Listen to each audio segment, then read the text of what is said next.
Mandala unificação com o todo, terceira parte. Bengala.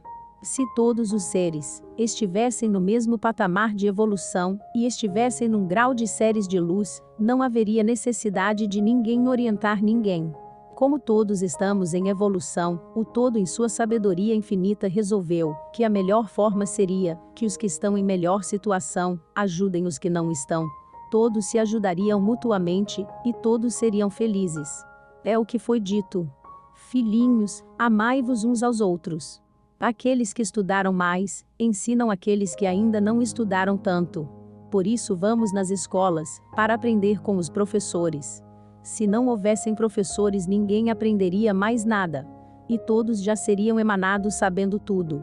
E seria uma coisa muito interessante ver como os seres reagiriam já nascendo sabendo tudo, e sem poder aprender mais nada, e fazer mais nada, e etc.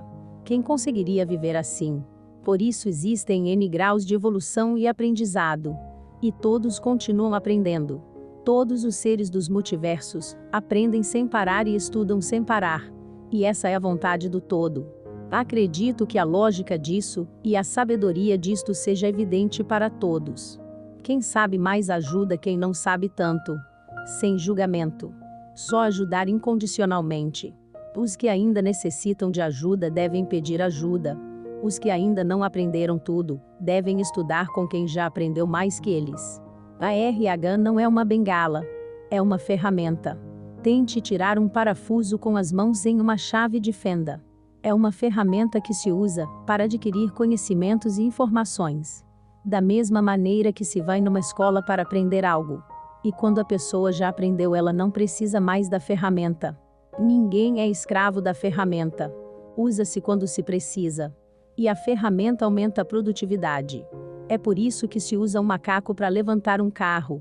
E ninguém acha que o macaco é uma bengala. Ninguém é dependente de uma ferramenta. É uma ferramenta trazida neste instante da história da humanidade, e com tempo determinado para estar aqui. Só estará aqui por um período. Para mostrar as infinitas possibilidades do universo. E só usa a ferramenta quem quer de livre e espontânea vontade. Negar a validade da ferramenta é negar a possibilidade de que outras pessoas possam ser ajudadas com o uso da ferramenta. O universo é de uma determinada forma. Está organizado e dirigido de uma determinada forma. Definida pelo todo e comandada por ele. O tempo todo. Instante a instante. Se alguns seres não concordam com a forma que o universo está feito e dirigido, é uma opção deles. Isso não mudará o universo, nem como ele é dirigido e etc. Isto é um fato. E qualquer um que vá no astral dar uma olhada verá que é assim. Fato consumado. Se gostam, ótimo, se não gostam, paciência. O todo não tem de dar satisfação para ninguém. E o todo é tão benevolente, que permite que os seres que agem conscientemente contra ele ainda continuem fazendo isso. Até que aprendam que a melhor forma não é se opor ao todo. Será que as formigas concordam quando passa um trator no terreno para construir uma casa e o formigueiro é arrasado? Será que isso é ruim para as formigas? Toda formiga tem vida eterna e renasce N vezes. E vai evoluindo para formas superiores de organização biológica. Toda formiga reencarna. Tudo no universo reencarna o quanto for preciso. O formigueiro não perdeu nada, e terá oportunidade de ser construído de novo. Será que as formigas conseguem enxergar um plano desses?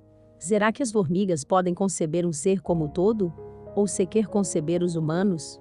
Agora, imagine o problema dos humanos entenderem ou conceberem o que é um ser de luz. Ou os que vivem perto do todo vibracionalmente. Se os humanos atuais fossem dirigir o universo, como seria o universo? Igual à Terra. Genocídios, guerras, exploração, mutilação, tortura, miséria, fome, etc. A lista é infinita. Como já disse alguém sobre os humanos irem ao espaço. Acautelem-se os extraterrestres. O que os humanos fizeram com os nativos americanos? Com os tupinambás? Em Milai. Portanto, acho que é evidente que o todo sabe mais que os humanos e sabe como o universo deve ser dirigido. E que nada está errado no universo. Considerando tudo isso, é evidente que os seres de todo o universo que já entenderam quem é o todo, sentem necessidade de agradecer ao todo pela vida que receberam de graça. E vocês sabem que em contabilidade, quando entra debita, e quando sai credita. O todo deu a vida para todos, logo todos receberam vida, isto é, entrou vida no ser, e o ser está devedor. Foi debitado e o todo creditado. Todo débito precisa ser compensado, e é por isso que os seres agradecem ao todo da forma que podem, pois a dívida nunca poderá ser paga. E ainda tem mais. O todo não se deixa vencer em generosidade. Se um ser faz algo bom, o todo dá mais para ele. É um círculo vicioso. Quando se ama, mais amor se tem, e mais amor se dá, e mais amor se recebe, e mais amor se dá, e é exatamente isso que o todo faz. Quanto mais um ser ajuda os irmãos, mais o todo dá amor para ele. Acredito que a lógica do todo é perfeita. Os humanos desde sempre criaram locais de adoração do todo. Seja numa floresta, num círculo de pedras, em zigurates, catedrais, etc. Qualquer lugar pode ser consagrado para adoração ou agradecimento ao todo. E é um local sagrado. Estes locais existem em todas as dimensões da realidade. Quanto mais alta a vibração dimensional, mais agradecimento é feito ao todo. Lembrando que o todo está dentro de todos os seres na centelha divina. A Igreja Cristã de Atom, acima de tudo, é uma necessidade histórica neste momento. É extremamente urgente que haja uma unificação real entre a ciência e a espiritualidade. Essa dualidade só causa problemas para a humanidade e dificulta o entendimento de quem é o todo. Quando a unificação acontecer, a humanidade poderá entrar para o rol dos planetas avançados. Isso ainda poderá levar milhares e milhares de anos. Depende dos humanos. A ICA veio ajudar neste trabalho de unificação. É para isso que foi criada aqui e agora. E quem ler o site da ICA, verá que tudo isso está lá. Portanto, a ICA não é uma volta ao passado. É um passo gigantesco ao futuro. Pois, nos planetas avançados não existe diferença entre ciência e espiritualidade. Daqui a muitos anos esse trabalho será reconhecido. No momento já nasceu póstumo. Como bem disse Nietzsche. Olhai os lírios do campo. Excelente livro de Érico Veríssimo. Os Ferengis são uma espécie extraterrestre, que cultuam o materialismo na sua expressão máxima. Seu líder espiritual é o grande Nagus. Eles acreditam que só existe a matéria, e que o universo é um contínuo imaterial. Seu único objetivo é o lucro. E para obter lucro vale qualquer coisa, literalmente. O maior crime para os Ferengis é quebrar um contrato. Para a administração dos Ferengis, foram criadas 285 regras de aquisição. Algumas são públicas, mas muitas não foram divulgadas para outras espécies. Tudo é regido pelas regras de aquisição. E tudo depende da interpretação das regras. O único objetivo de um Ferengi é ganhar dinheiro, já que acreditam que com muito dinheiro terão um lugar privilegiado no tesouro celestial. Analisando a vida dos Ferengis, vemos que eles são extremamente meticulosos nos negócios que fazem. Tudo é analisado no detalhe antes do negócio ser feito e todas as variáveis ocultas são analisadas e previstas. Para um Ferengi não existe sorte ou azar. Existe a habilidade de ganhar dinheiro por qualquer meio. E essa habilidade exige muito estudo e trabalho. A vida dos Ferengis foi descrita nos livros de Ira Steven Behr. Em qualquer ramo de negócio, o estudo das regras daquele negócio é da maior importância.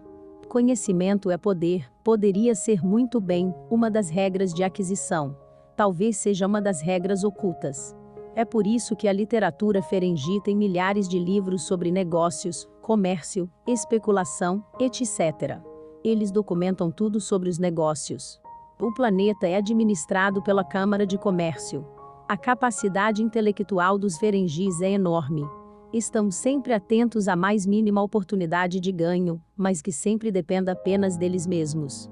Nenhum Ferengi deve entrar num negócio sem estar muito bem instruído sobre como é aquele negócio. Trabalham e estudam sem cessar para ganhar mais e mais. Sua moeda é aceita em toda a galáxia. Quark é um membro exemplar na sociedade Ferengi. Quark é a partícula elementar que forma a matéria. Quando um Ferengi vai ao banco e diz ao gerente que tem um capital para aplicar e que logo precisará dele, liquidez, se o gerente fala em aplicação de longo prazo, onde não é possível mexer, resgatar, no dinheiro, o sexto sentido Ferengi levanta as orelhas na hora. E os Ferengis têm orelhas enormes. Deve ser para escutar as oportunidades de negócios, como também são seu órgão erótico. Quando um Ferengi está negociando alguma coisa, e vê que os termos do negócio mudam durante a negociação, mudar a regra do jogo, enquanto o jogo é jogado, ele para a negociação. Os Ferengis acreditam em ficar cada vez mais ricos, mas fazendo negócios. O importante é entender que os Ferengis estudam profundamente os negócios em que entrarão. Desde as primeiras palestras, sempre falei sobre a vida do mestre. Fiz uma palestra exclusiva sobre Zen Budismo Taoísmo. Inúmeras vezes citei Siddhartha Gautama, o Buda. Existe um subtexto embutido em todas as palestras. Existem coisas que é preciso deduzir do que está sendo dito. É impossível dizer tudo. É preciso deduzir o resto. Mas, o que foi falado é absolutamente claro. Quem tem olhos veja. A mesma coisa acontece em todas as postagens, livros, etc. Nada do que está ali é por acaso. Tudo tem um objetivo e está passando uma mensagem. Ver ou ler apenas um pedaço dessas informações é não ter a visão de conjunto. Um co-criador consciente é alguém que chegou no estado búdico. Isso foi explicado N vezes. E o que é um Buda? O que fez Siddhartha? Era um príncipe riquíssimo que largou, soltou, tudo para procurar a iluminação espiritual. Encontrar a iluminação foi um longo caminho de lutas e sofrimentos. A iluminação só acontece depois de muita preparação. Isso está implícito na vida de todos eles. Quando se fala que um monge levou uma paulada na cabeça e recebeu a iluminação na hora, não está dizendo que é instantânea. Foi depois de muita preparação e tempo que ele ficou pronto para receber a paulada na cabeça e ter o insight. Sempre há uma longa vida de estudo e preparação. Quanto mais informação tem, mais curto pode ser o período de preparação. O que faz um Buda quando chegou na iluminação? Solta tudo porque não tem mais necessidade de nada. Como é um co-criador consciente, não tem mais necessidade de nada, já que cria o que precisa. E um Buda precisa de muito pouca coisa. Um Buda tem outra visão da vida, como Lao Tse ou Sócrates. Quando expliquei que a pessoa tinha lido 8 vezes um livro sobre taoísmo, e então entendeu, é exatamente isso que aconteceu. As 8 leituras foram a preparação. Esta pessoa tinha comprado 4 apartamentos e não conseguia pagá-los. Estava numa situação difícil em vista disso e não via solução. Hoje está muito bem. Qual foi a solução? Soltar os apartamentos. Devolver os apartamentos e perder os 100 mil que já tinha pago. Precisou ler 8 vezes para soltar os 100 mil. Soltou e resolveu todos os seus problemas. O colapso da função de onda de um co-criador funciona porque ele tem 100% de certeza de que cria a realidade. Só que o co-criador consciente nunca cria realidade para si, para seus objetivos pessoais ou particulares. Um co-criador só serve. Como dizem os vulcanos, estamos aqui para servir. E os vulcanos são extremamente racionais e lógicos. A capacidade de co-criar é uma função divina. E como uma função divina, só pode ser usada para ajudar, nunca para os próprios interesses. Porque nesse ponto não há mais os próprios interesses. Tudo isso está claramente colocado no site da Igreja Cristã de Atom. Ela é uma consequência de tudo aquilo que foi explicado durante todos esses anos. É a consequência natural.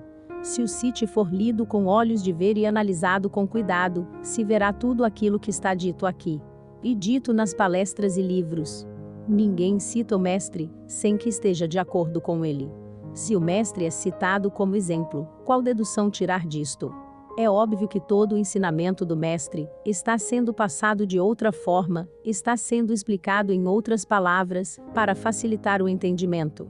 Talvez ainda não tenha sido entendido o que significa unificação da ciência com a espiritualidade. E o que significa a centelha divina. Somente haverá paz neste planeta quando isso for entendido. Somente haverá prosperidade para todos quando isso for entendido. Uma só visão de mundo. Tudo unificado em todas as áreas de comportamento humano. Tudo mudará quando essa unificação for conseguida. Nesse dia não haverá mais pobreza, exploração, mutilação, prostituição, etc. Quantas vezes foi dito que soltar é a solução? O desapego. Pois, somente quando paramos de pôr pressão para conseguir algo é que o universo pode prover. Somente quando paramos com a ansiedade é que o universo pode prover. Trabalhar e soltar. Esta é a solução. Fazer a sua parte e soltar. No devido tempo o resultado aparece. De acordo com as leis divinas. O universo foi projetado para que todos possam ser felizes. Mas, isso depende do livre-arbítrio de cada um.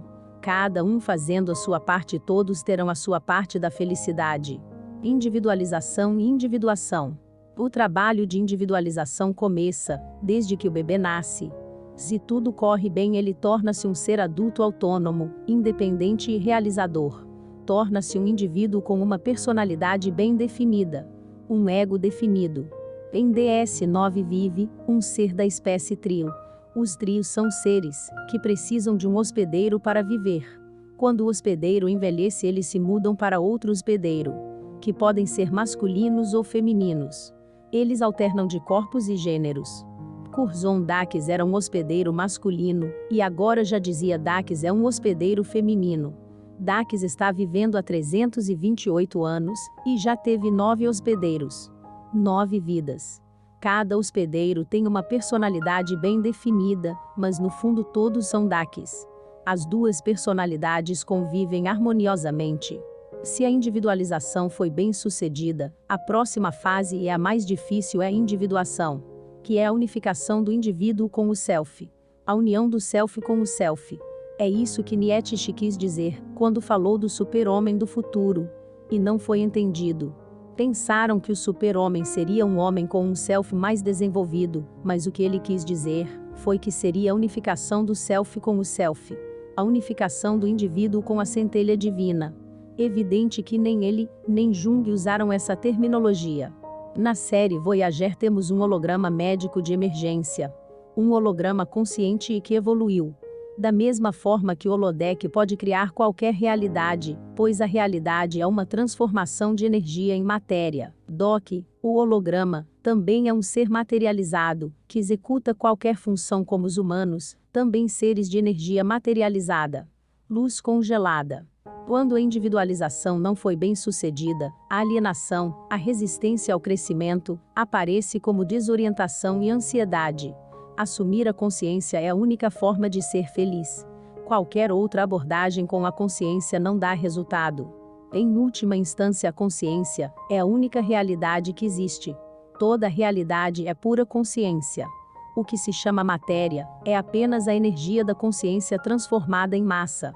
Quando, como dizem que o bóson de Higgs dá massa ao universo, tudo é energia e consciência, ou energia e informação. A consciência fica mais complexa na medida em que assimila mais informação. Quando a individuação foi bem sucedida, houve um salto de consciência, um salto de paradigma, um novo ser, uma nova forma de vida. O ego fundiu-se com o self. Data é um androide que tem autoconsciência. Sabe que é uma forma de vida e procura evoluir para o estado humano. Tem um cérebro positrônico. Data não sente emoções, porque não tem um chip emocional, um sistema nervoso central. Analisa tudo com pura lógica. Como Data não tem desejos, ele consegue salvar a Enterprise inúmeras vezes, já que é capaz de usar a razão para tomar decisões. Olhai os lírios do campo. Individualização e individuação.